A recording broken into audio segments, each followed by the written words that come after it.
18. Cube Radio. Martino. Des fois, quand on se sent contrarié, c'est peut-être parce qu'il touche à quelque chose. Alors, c'est la 29e édition de l'opération Père Noël. L'opération Père Noël qui permet à des enfants défavorisés de recevoir un beau cadeau et de pouvoir le déballer sous le sapin de Noël. Ça me touche beaucoup, cette opération-là. On va en parler avec Mme Thérèse Guillemette, Mère Noël et cofondatrice de la Fondation Opération Père Noël. Bonjour, Mme Guillemette. Bonjour, M. Martineau. Premièrement, merci du travail que vous faites. Vous permettez justement à des enfants qui sont pauvres d'avoir un peu de joie et de bonheur dans le temps des fêtes. J'en parlais un peu plus tôt à LCN. Mon père a été Père Noël dans des centres commerciaux pendant près de 20 ans. Et les enfants qui étaient sur ses genoux lui confiaient des choses en disant « J'aimerais ça que mon père arrête de me battre pour Noël. J'aimerais ça pouvoir manger à ma faim. J'aimerais ça des choses incroyables, déchirantes. » Et vous recevez justement des lettres d'enfants qui sont assez émouvantes, là. Oui. C'est sûr que 90% des lettres, ce sont des demandes que les enfants adressent habituellement au Père Noël. Mais il y en a qui racontent leur vie. Je peux pas... c'est sûr que ça a toujours l'air de comment je dirais, d'être spectaculaire là, quand je raconte des choses comme ça. Sensationnaliste, là. Sensationnaliste, mais c'est pas ça que je veux. Tu sais, à un moment donné, on a une demande hier qu'on ouvre, puis on vient les larmes aux yeux. C'est les enfants qui écrivent que leur mère vient de se suicider, puis que eux, ils ont beaucoup de peine.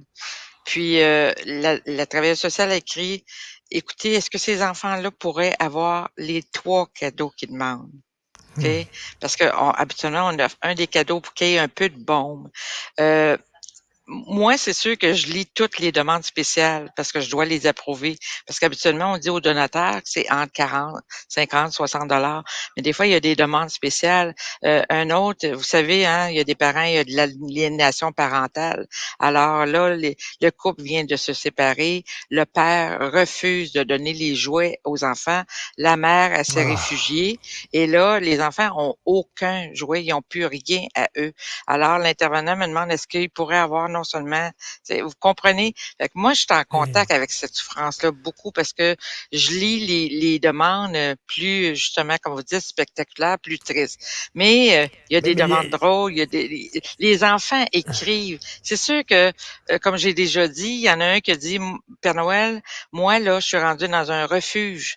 Puis je suis content parce que j'ai plus peur de mon père. C'est sûr que on a des enfants, mais je dirais 10%, mais vous savez que 10% de 28 000 lettres, c'est quand même quasiment, c'est 2 000 lettres là, de tristes. Des enfants familles d'accueil, des enfants qui sont dans des centres jeunesse, aussi des jeunes dans des centres de jeunesse. Les enfants familles d'accueil, habituellement, on les dessert pas parce que les familles d'accueil offrent des cadeaux à leurs enfants.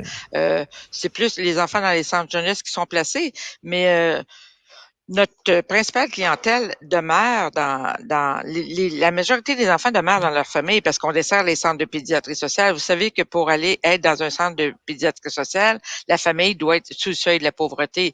On entend beaucoup parler que les banques alimentaires sont surchargées. Un enfant qui mange pas, là, c'est un enfant qui n'aura pas de cadeau à Noël. Alors, c'est sûr que... Et comment ça fonctionne, l'opération Père Noël? C'est que vous prenez de l'argent, des dons des gens? Pas des dons. C'est plus... on a des donateurs qui s'inscrivent sur notre site web pour recevoir la lettre de l'enfant, ce qui nous sauve beaucoup, puis ça, les gens ne le savent pas, mais on a des collaborateurs corporatifs. Alors, admettons une entreprise, si vous allez sur notre site web, vous allez le voir, Air Canada, cette année, les employés nous ont demandé 580 lettres. Presse WC, mettons 400 lettres, beaucoup de bureaux d'avocats qui participent. Ça, on pourrait pas appeler 28 000 individus pour les pairer à 28 000 enfants. Alors, on compte beaucoup sur les collaborateurs corporatifs. Juste au centre-ville, on a distribué 9 000 lettres. Le donateur, lui, il s'engage à acheter au moins un des choix de l'enfant. Et il va le porter dans un lieu, puis nous, après ça, on redistribue ça dans les CLSC et c'est les intervenants qui les remettent dans les familles. Mais c'est sûr que ici, dans la super-région, on a un très grand atelier, c'est un ancien, d'ailleurs, on remercie Tanguay, là, qui nous a passé un ancien Brouhaha et Martineau, c'est immense. Parce que juste ici, dans la région de Montréal, Nunavik, Laval, il va passer plus de 16 000 enfants qui ont demandé des cadeaux, puis ça, c'est plus qu'un cadeau, hein. Fait que ici, ça va être beau. Mais si on prend Gaspé, un enfant de Gaspé écrit, c'est entré dans le logiciel, sa lettre est numérisée, on téléphone un Père Noël de Gaspé et lui va le porter à Gaspé. On veut vraiment que ce soit chaque communauté qui redonne à la communauté. Fait que il y a des... Les enfants arrivent avec trois choix de cadeaux et vous Ou donnez 12. OK. Ou 12. Je sais pas si vous avez déjà eu des enfants, mais Oui, dans le j'en ai temps, on 3. regardait le catalogue 6 ou le catalogue Eton, mais là, il regarde Toys R Us puis il demande tout ça, vous comprenez? Fait que OK. oui, mais le Père Noël doit donner au moins un des choix. Et c'est pour ça que, tu sais, il y en a qui disent, ben, c'est cher, 50 $, mais les jouets sont chers aussi. Un Oui. simple Lego, ça coûte cher. Fait que nous, on dit, on veut qu'il y ait un cadeau neuf, on veut qu'il y ait un cadeau significatif. C'est sûr que de plus en plus, il y a des Pères Noël qui disent 100 $. Fait que un enfant qui demande un patin, on va encourager ça, hein. C'est des cadeaux un petit peu plus chers. Mais on se maintient. Mais, mais Mme Guillemette, quand vous avez cofondé ça en 95, c'était Oui. tout petit au début, là. C'était quoi l'idée 29 derrière? enfants. L'idée derrière, c'est que mon conjoint, qui est à côté de moi, là, qui est le Père Noël, lui, il travaillait avec des petites filles. Vous connaissez la Fondation Marie-Vincent. Il était à Marie-Vincent et il y avait une petite fille qui avait été retirée de sa famille. On sait pourquoi. On connaît la Fondation Marie-Vincent. Hmm. Et elle avait fait une crise à un moment donné. Le Père Noël ne sait même pas que je suis rendue ici parce qu'il était dans un foyer de groupe pour petites filles, justement, euh, la majorité des abus sexuels. Là. Hmm. Et là, elle disait, le Père Noël, il m'a oublié l'année passée, puis il va encore m'oublier. Puis elle avait 6 ans, Oh. puis elle était vraiment Oh. désorganisée. Et on nous avait appelé, on était au restaurant, nous, l'intervenant avait dit, non, mais dans le temps des Padgett, je sais pas si vous vous souvenez, il s'en va répondre. Puis il dit à la petite fille, écoute, Marie-Ève, là, c'est sûr que le Père Noël, il t'oubliera pas. Écris-y une belle lettre, puis tu vas voir, il t'oubliera pas. Quand il est revenu à la table, il me dit ça, je dis, oui, mais il y avait des externes. T'as 29 enfants.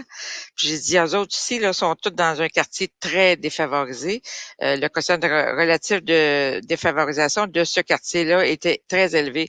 Alors, j'ai dit, ben, regarde, fais écrire des lettres. Puis moi, je viens d'une famille de 12 enfants. Fait que tous mes frères et sœurs, mes amis. Et ça a commencé comme ça. Sauf Wow. que, moi aussi, je travaillais au Centre jeunesse. On a commencé au Centre jeunesse de Montréal.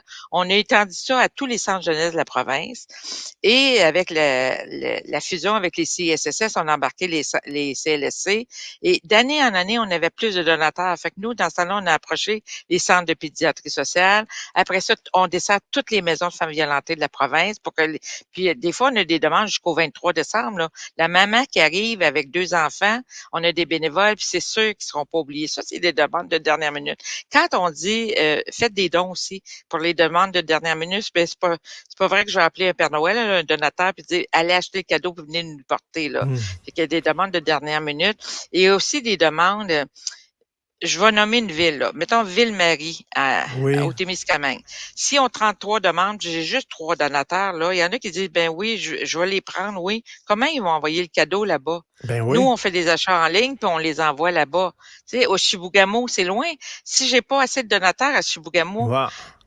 mais si j'ai Mais, pas assez de donateurs à Magog, je vais prendre des Père Noël de mais, Sherbrooke, vous comprenez? mais là, Fait que vous, là, ça vous demande un travail de fou, là. Vous travaillez plusieurs mois par année là-dessus, Ouais, j'imagine. j'ai beaucoup, on a beaucoup de bénévoles. J'ai une adjointe aussi actuellement. Bon, l'année passée, 54 jours, mais de suite, ça m'a plus petite journée 12 heures. Pas de congé, mais j'ai des bénévoles. J'ai des bénévoles, je vous dis, là, j'en ai une qui s'occupe Mais, de tous les bureaux corporatifs à Montréal. Là. Elle, là, elle va envoyer 9000 lettres, elle va aller chercher les cadeaux. Elle s'organise là avec tout ça. Mais elle aussi, elle a 5 jours par semaine, là, de nombreuses Madame heures. Thérèse Guillemette, ceux qui Ouais, nous écoutent puis qui aimeraient ça être ouais, bénévoles ou mettre ouais, l'épaule à la roue, vous aider un peu, ils ouais, vont sur le site Internet d'Opération ouais, Père Noël, c'est ça? ouais. Oui, mais vous savez, pour gérer, je dis tout le temps, pour gérer 25 000 nouveaux fournisseurs, puis 25 000 nouveaux clients, il faut se préparer. Alors, je peux pas accepter de nouvelles Ben oui, bénévoles là en octobre, novembre de même là. Je ben oui. constitue les équipes puis la directrice provinciale, la nouvelle directrice provinciale constitue son équipe aussi. Puis on a des coordonnateurs aussi dans certaines régions là. Ça Euh, part pas tout de Montréal, là. On a des mais, coordonnateurs dans certaines régions, euh, mais mais la bravo, suprarégion. là, Ah, j'ai vraiment, oublié, je vais vous dire, Monsieur Martineau, on dessert tous les villages du Nunavik. Et ah Air oui. Inuit nous apporte les cadeaux gratuitement là-bas. On a 3100 enfants du Nunavik. Hein, Puis eux autres, ils demandent des chips, wow. la gomme, la liqueur, C'est des canifs. impressionnant. C'est C'est ça. impressionnant. Vraiment, bravo, bravo, merci au Ouais, nom de tous les enfants. Puis tout ça, ben, moi, ça me touche énormément. c'est Madame ça. Thérèse Guillemette, Mère Noël, cofondatrice de la Fondation Opération Père Noël. Merci, puis bon temps des fêtes. Prenez du temps un peu pour vous pendant le temps des fêtes aussi, Ah là. oui, oui, j'ai 3 enfants qui vont me gâter. Merci, Madame Guillemette. Bonne OK, journée. merci, Au bonjour. revoir. Bonjour.